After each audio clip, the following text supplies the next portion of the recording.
Excuse me, just one question. Oh, I'm sorry, but that's beyond my knowledge.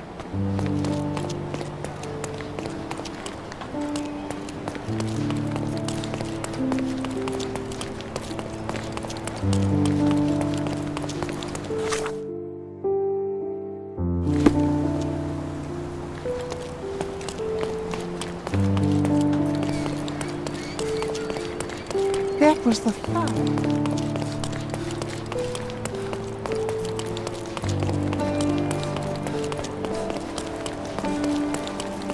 Extra, extra! Vengeful mermaid!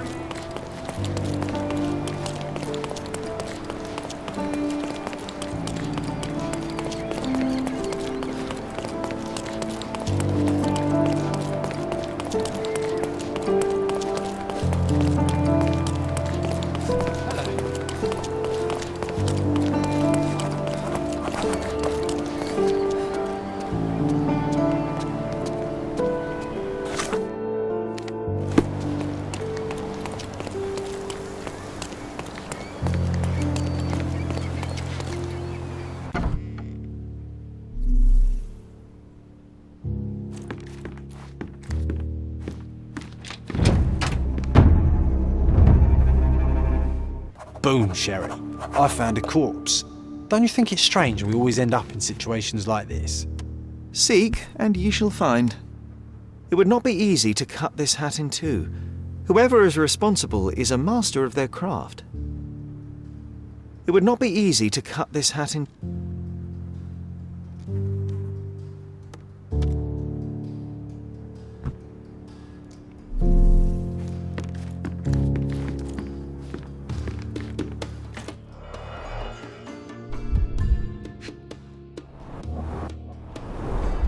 Judging by his expression, a painful and unexpected death.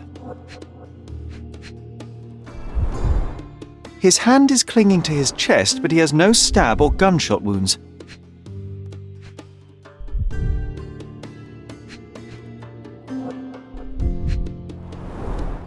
Pattern 1796 light cavalry saber. It looks like he died of natural causes, but something doesn't add up.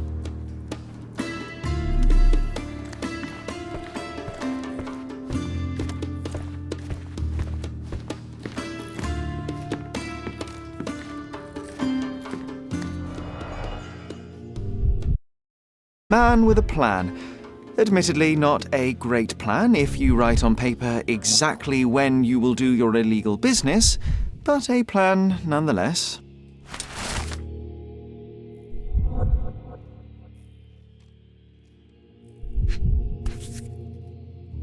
Stamped with Mr. Harring's personal seal.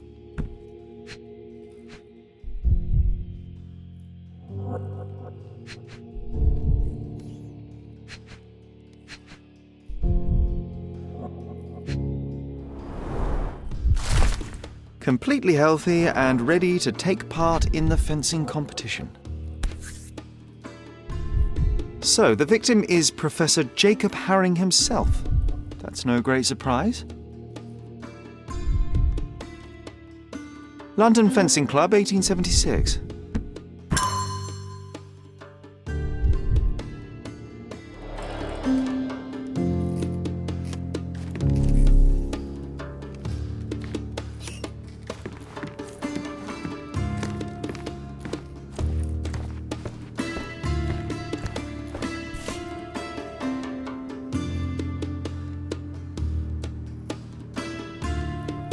Pheasant feathers. They're rare here.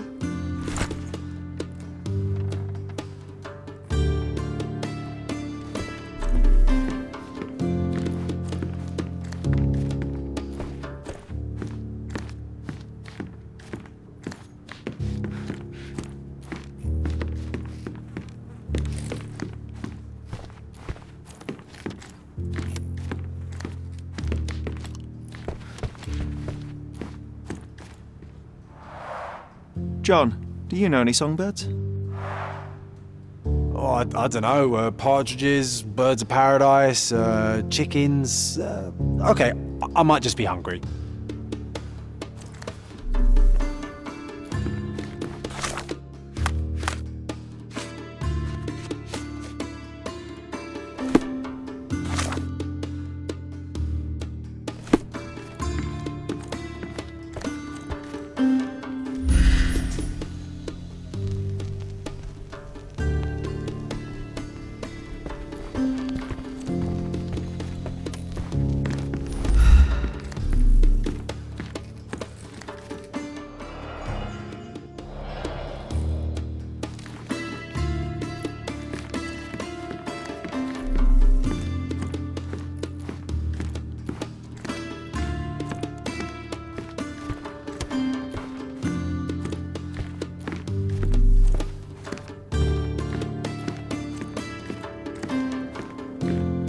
Old, but still deadly.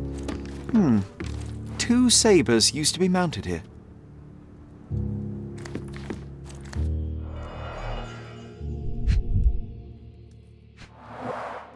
This was opened carefully.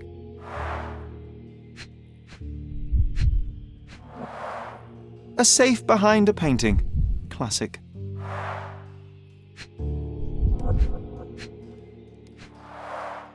One presumes that empty safes are not some hip new trend. If you had an enormous collection of blackmail material, where would you keep it? Oh, nice try, Sherry, but I ain't telling you nothing.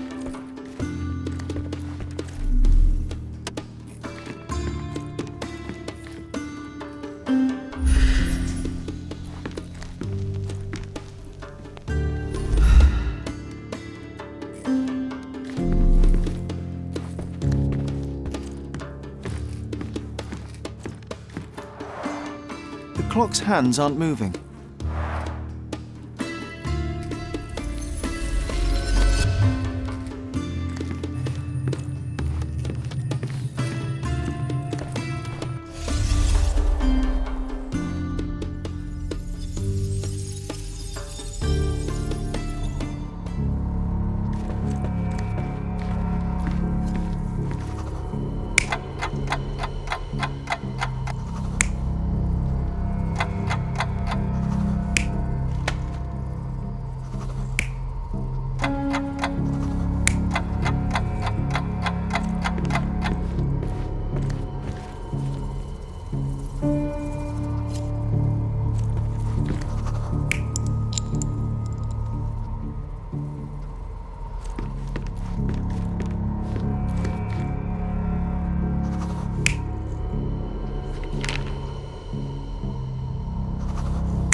Concentrate.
You're not even trying, Sherry.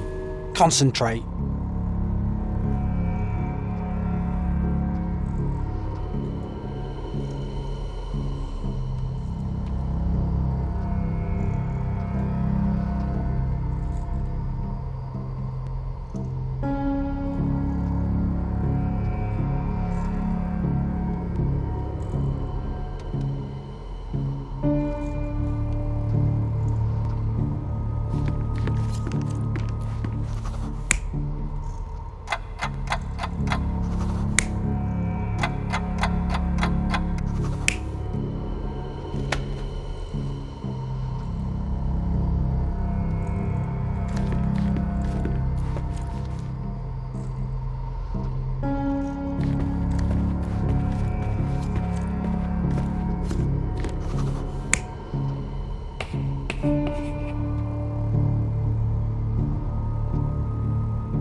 Mr. Herring was not one to deviate from his plans, and yet, on this day, he only managed to answer his mail and never did get to repair the clock. The visitor knew his schedule.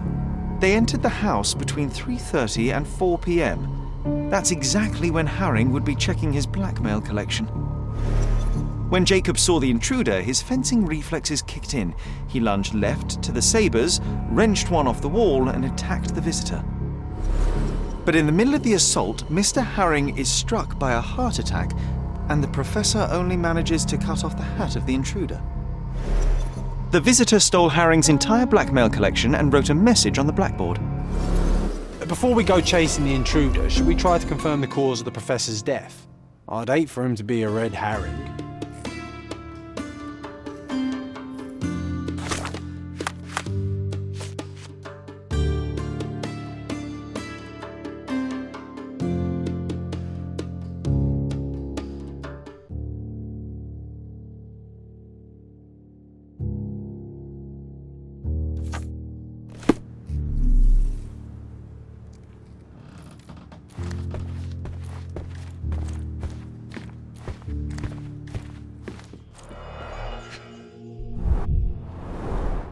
Half empty, or for John, half full. A strong, rotten smell. Uncharacteristic for tea.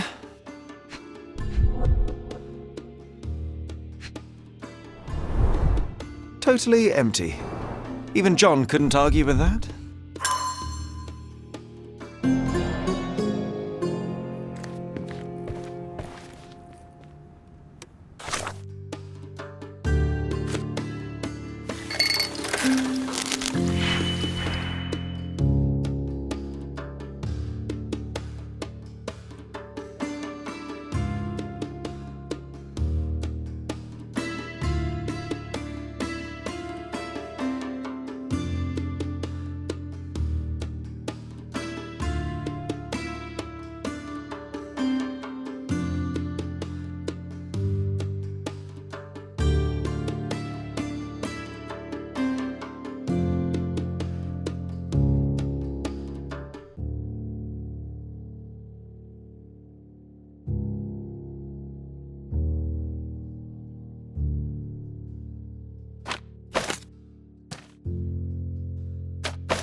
Digitalis is usually used to cure heart disease, but every drug is a poison if you get the dosage wrong.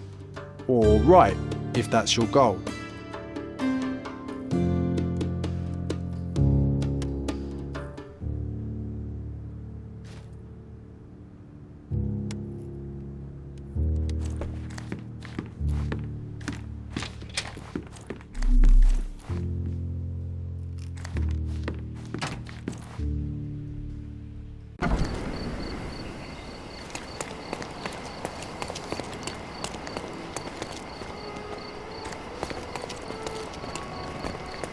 Can I ask you a question?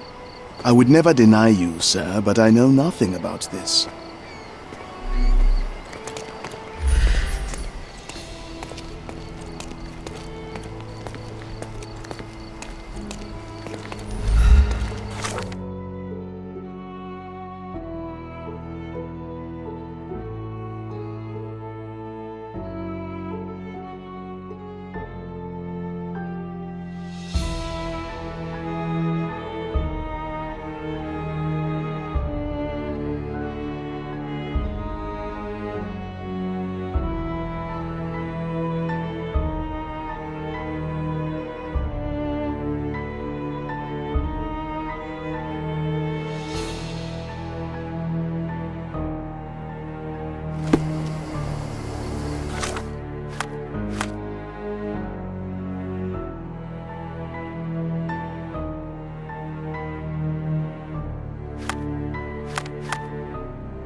Seems like we have fun neighbours, eh, Sherry? We should introduce ourselves.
Do you know anything about this? I don't think I'm rich enough to talk to you, sir.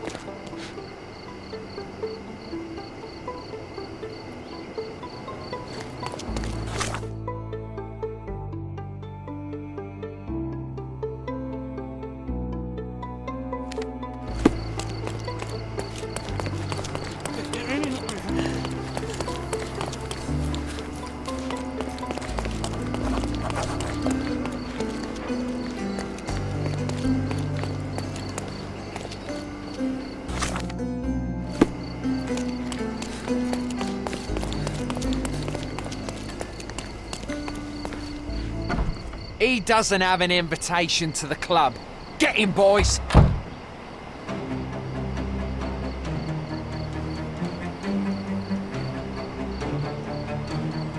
I'm coming.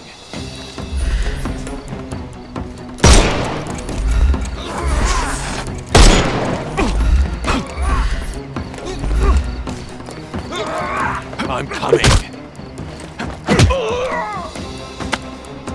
Too simple.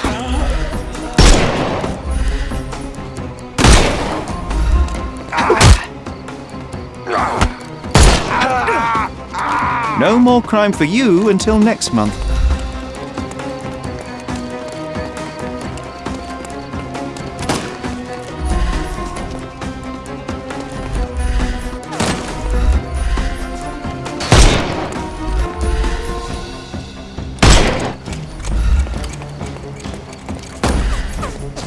You can overcome the brute now. Good day. Too simple.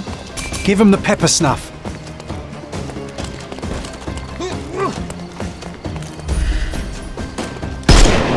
No, you killed him. I'm gonna hurt you.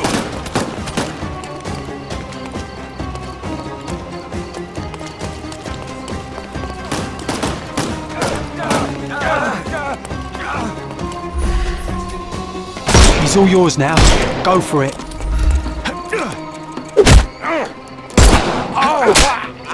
Take a rest. The snuff's ready.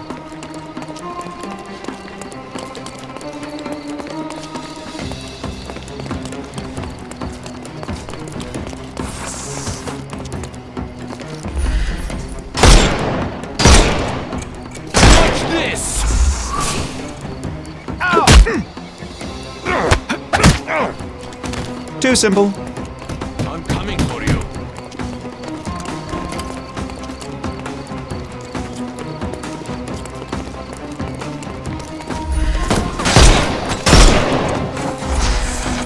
Time to...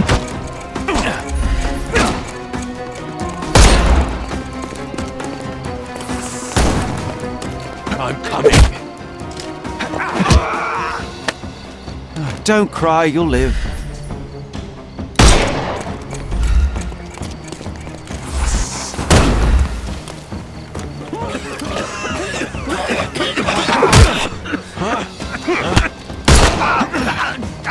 Don't bother. Give him the pepper snuff.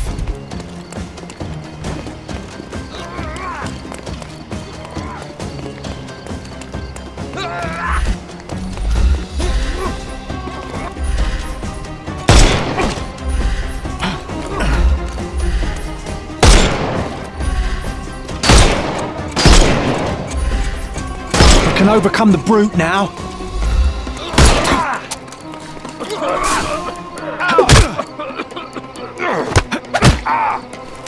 No more crime for you until next month. All right, fella. I give up. Take me into custody. You have nothing on me anyway. So I'll walk out the station right after you do.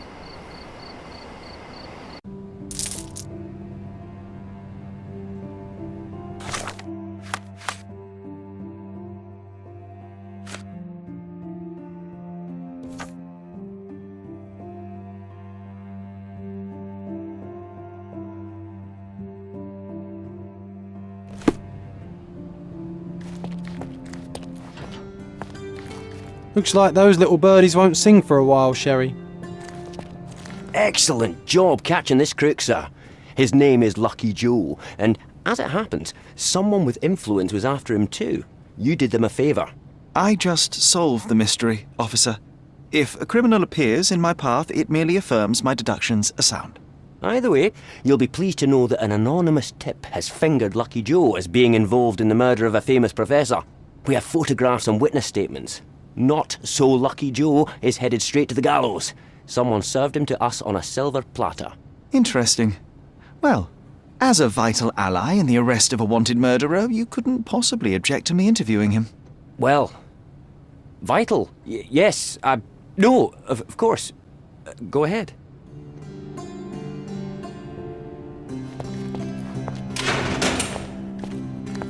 You, haven't you made my day bad enough? Get out! The police received an anonymous tip. Someone saw you entering Professor Jacob Haring's house. They have photos. You're in trouble. I didn't even touch the old fool. This whole business was a setup from the beginning. You broke into the house at the exact time Jacob Haring had his safe open and his collection of blackmail materials out. Perfect timing to steal the lot. Ah, that's circumstantial at best. Alas, the professor turned out to be less feeble than you expected. He pulled a sabre from the wall and nearly took your head off. But lo, the vigour evaporated, and all at once he fell to the floor, grasping his chest as if his heart itself had given up. That's exactly what happened.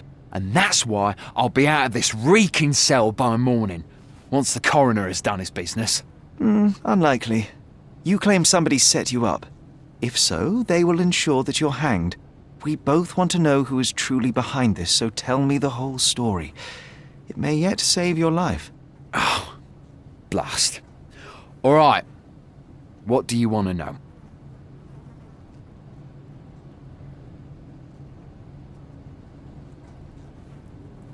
Haring's blackmail collection was hardly public knowledge. It stands to reason that whoever informed you of his existence must be who set you up. Yes, obviously. But I've never seen his face, nor do I know his name. I received a note at El Palazzo de Lusso that gave me the address of Jacob Haring. It was signed with one letter, M. I cannot believe such an established gang leader would personally engage in burglary simply because he received a letter. It was not just a letter. I received something else with the note. A file. On me. And a bloody detailed one at that. I'm not sure if it was from Haring's own collection, but it contained things that could bury me and the entire damn Robbins. I burned the file in a heartbeat, but the note warned of others like it in Haring's safe. I needed to retrieve them and got lucky. Lucky? Why? The note said that by being there at a very precise time, I'd find that safe opened. And it was right. So you broke into Professor Haring's study and stole the blackmail materials.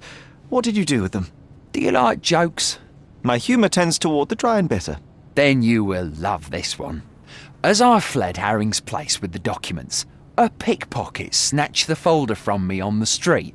I was played from the beginning, beaten at my own game. They made a joke of me and the Robbins, and now I await the gallows. Ha! Ha ha ha! Oh, you're right, it was a good joke. But now things begin to make sense.